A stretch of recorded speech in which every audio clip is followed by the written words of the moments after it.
Alright guys, you guys have seen me rescue quite a lot of toys and other mechanical things over the years. This one is going to be one of my biggest challenges. What you're looking at here is a 1955 Hafner Wyandotte train. In about as bad a shape as you can get it. Okay, see it right there, Hafner train. You can't even read it over here, but the front label there says Wyandotte, whatever way you want to pronounce it. Wyandotte Toys, who purchased Hafner, I believe in 1954, or actually 52, I think, whatever. This one that came out in 55 was the very last that had both names on it, Wyandotte and Hafner. And there's another reason why I wanted this train, which I'm not even going to tell you now. You'll see at the end of this video series. You'll see why this is so important to me. This train is in terrible shape. Look at this thing. This thing must have been in a basement, buried in dirt. It is just atrocious. Look at that rust. That is serious. I cannot believe I just turned that wheel. That wheel turned. Holy crap. That is shocking that that wheel turned. Quite shocking. I never even expected that. Look at that rust.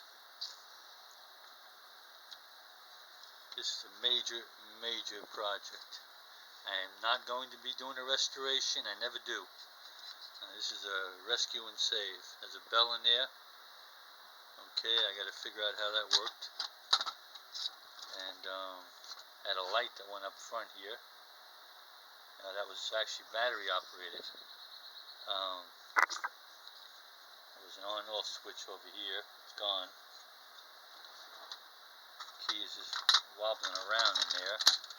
See if I can get that thing in place and see if I can get any kind of movement out of it, but I'm not going to force anything.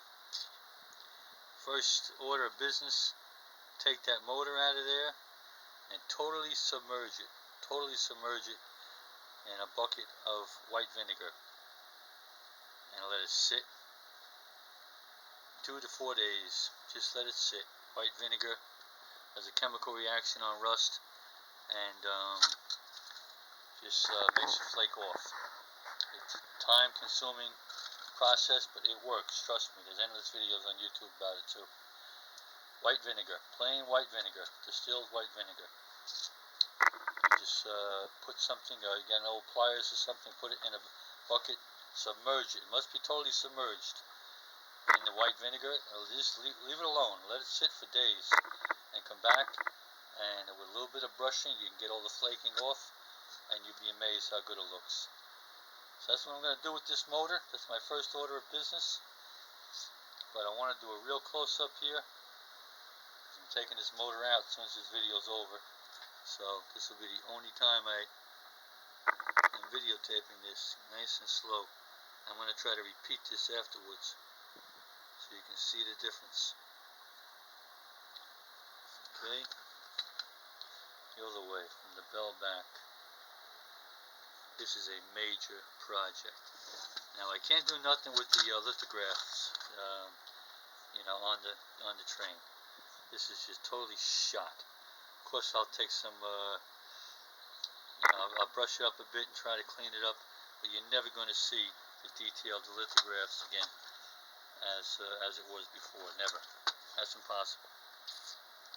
But the real reason I bought this train, or one of the reasons, not the main reason, but one of the reasons is I actually just purchased another one. That's a set. The exact same train in running order with cars.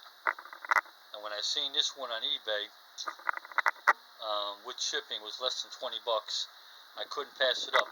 If nothing else, the parts are worth it. If I need one wheel for this. It's worth it.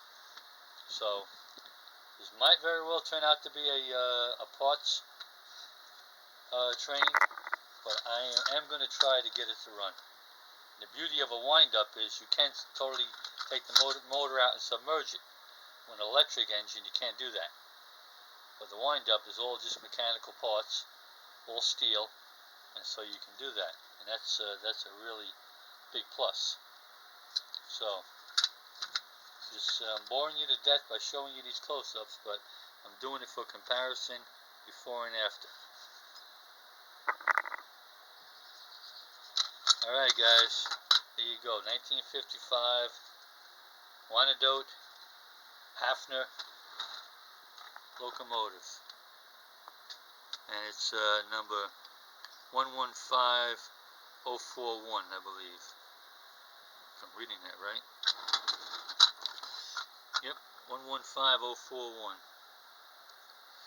1955. Very important. Alright guys, this is part 1. And we'll be back when this thing comes out of the white vinegar, and we'll show you the results. Welcome, Dano.